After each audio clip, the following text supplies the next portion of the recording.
Hi friends, ಎಲ್ಲರೂ ಹೇಗಿದ್ದೀರಾ? ಎಲ್ಲರೂ ಚೆನ್ನಾಗಿದ್ದೀರಾ ಅಂತ ನಾನು ಭಾವಿಸ್ತೀನಿ. ನಾನು ಕೂಡ ಚೆನ್ನಾಗಿದ್ದೀನಿ. ಏನಪ್ಪ ಇವತ್ತಿನ ಬ್ಲಾಗ್ ಅಂದರೆ, ವರ್ಷವೂ ನಮ್ಮೂರಲ್ಲಿ ಗಂಜಿ ಪೂಜೆ ಮಾಡ್ತಾರೆ. ಆದರೆ ಈ ವರ್ಷ ಮಾತ್ರ ತುಂಬ ಸ್ಪೆಷಲ್ಲಾಗಿತ್ತು. ಏನಪ್ಪ ಅಂದರೆ, ಆನೆನೆಲ್ಲ ಕರೆಸಿ ಆನೆ ಮೇಲೆ ಅಂಬಾರಿ ಥರ ಮಾಡಿಸಿ ಅದರೊಳಗಡೆ ಅಮ್ಮನ ಕುಳಿಸಿ ಮೆರವಣಿಗೆ ಥರ ಮಾಡಿಸಿದ್ರು.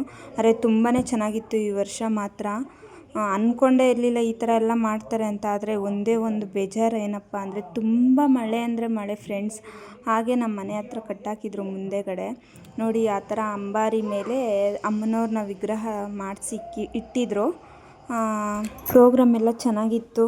ಹಾಗೆ ದೇವ್ರ ಪ್ರಸಾದ ಕೂಡ ಕೊಡ್ತಾಯಿದ್ರು. ಹಾಗೆ ನಾನು ಪ್ರಸಾದ ಎಲ್ಲ ತಿಂದ್ಕೊಂಡು ಬಂದು ಆನೆ ಮೇಲೆ ಅಂಬಾರಿನ ಕುಳಿಸ್ತಾ ಇದ್ರಲ್ಲ, ಅದನ್ನ ನೋಡ್ಕೊಂಡಿದ್ದೆ. ನಮ್ಮ ಮನೆ ಮುಂದೆನೇ ನಿಲ್ಲಿಸಿ ಆ ಅಂಬಾರಿನ ಇಡ್ತಾಯಿದ್ರು. ಹಾಗೆ ನೀವು ನೋಡ್ತಾ ಇರ್ಬೋದು, ಅಂಬಾರಿ ಮೆರವಣಿಗೆ ಎಲ್ಲ ಆಗ್ತೈತೆ. ಹಾಗೆ ನಾನೊಂದು ಹೇಳೋದೇನೆಂದರೆ, ಪ್ರಾಣಿಗಳು ನಿಜವಾಗ್ಲೂ ಎಷ್ಟು ಇದಿರುತ್ತಲ್ವ. ಪ್ರಾಣಿಗಳಿಗೆ ಮಾಡಿದ್ರೆ ನಿಯತ್ತು ಜಾಸ್ತಿ. ಹಾಗೆ ನಮ್ಮ ಮನೆ ಹತ್ರ 3 ಸಲ ಬಂದು ಹೋಗ್ತಾಯಿತ್ತು. ಆಮೇಲೆ ಆ ಹುಡುಗನ ಕೇಳಿದೆ, ಏನು ಕೊಡ್ಬೋದು ಇದಕ್ಕೆ ಅಂತ. ಆ ಹುಡುಗ ಹೇಳ್ದ, ಬೆಲ್ಲನೂ ಅಕ್ಕಿ ಕೊಡಿ ಅಕ್ಕ, ತಿನ್ನುತ್ತೆ ಅಂತ ಅಂದ. ಆಮೇಲೆ ನಾನು ಬೆಲ್ಲನೂ ಅಕ್ಕಿ ಕೊಟ್ಟೆ. ಹಾಗೆ ನೀವು ನೋಡ್ತಾ ಇರ್ಬೋದು, ತಿಂತಾ ಇತ್ತು. ನನಗಂತೂ ತುಂಬಾ ಖುಷಿ ಆಯಿತು. ಆನೆಗೆ ಬೆಲ್ಲನೂ ಅಕ್ಕಿ ಕೊಟ್ಟ ಮೇಲೆ ಹಾಗೆ ಬಾಳೆಹಣ್ಣು ಸಹ ಕೊಟ್ಟೆ. ಈ ವಿಡಿಯೋ ನಿಮ್ಗೆ ಇಷ್ಟ ಆಗಿದ್ದರೆ ಲೈಕ್ ಮಾಡಿ, ಶೇರ್ ಮಾಡಿ, ಹಾಗೆ ಕಮೆಂಟ್ ಮಾಡಿ. ನನ್ನ ಚಾನಲ್ನ ಎಲ್ಲೂ ಸ್ಕಿಪ್ ಮಾಡಿದೆ, ಫುಲ್ ವಿಡಿಯೋ ನೋಡಿ.